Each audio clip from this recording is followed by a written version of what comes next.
That's incredible.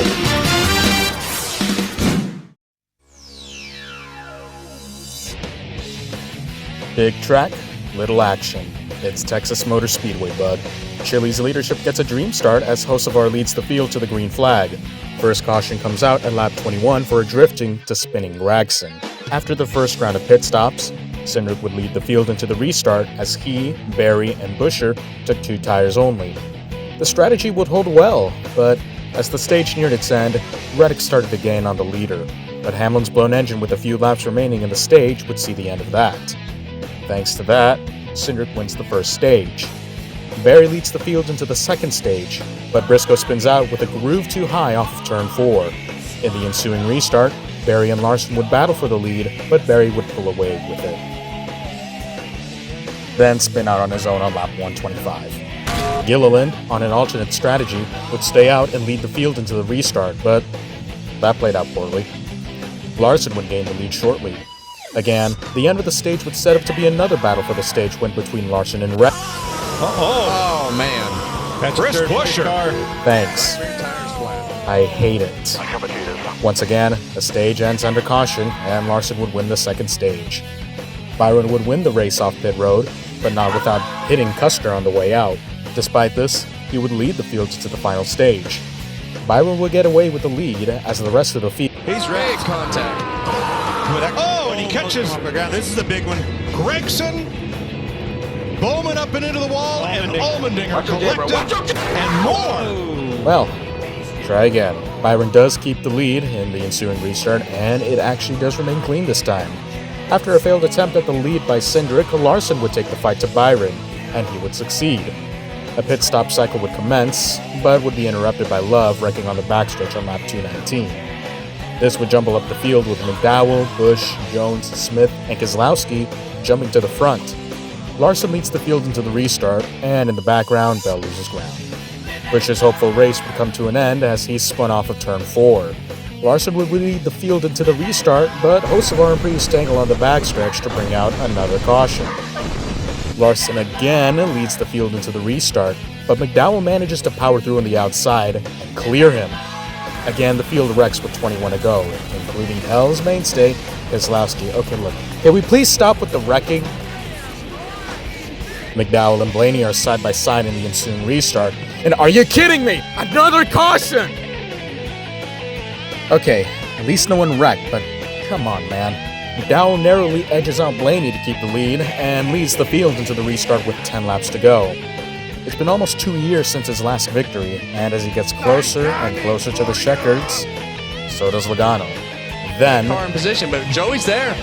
Big run for Logano off turn 2. Drops to the bottom. McDowell all the way down to the white line to block, and he has to gain control of the car and give up the lead. I'm not the biggest Logano fan, nor am I the biggest hater, but I don't care. That is balls of fucking steel right there. But at the same time, you gotta feel for McDowell. I mean, almost had it there and it just slipped away, but maybe he can come out with a top. Oh, he's in the wall! Michael McDowell crashes off Calamity Corner. What can I say? Racing can be cruel. And that we have overtime, with Logano leading them into the final 2 laps. As the white flag waves, it's pretty much already decided. Joey Logano redeems himself in the DQ last week and wins the Worth 400. This was a race. It wasn't a horrid race. I mean, there was some challenging and even passing for the lead. But just take a look at the winner and you'll understand why many people dislike this race.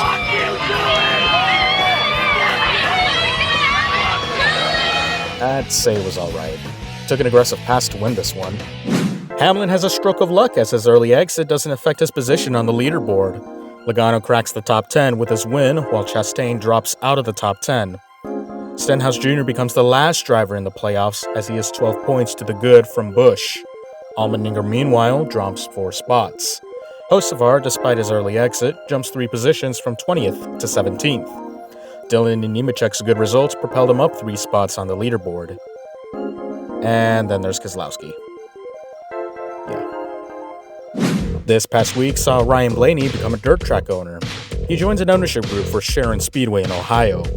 It is noted that the place has a special place in his heart, as his father had an ownership stake in the track.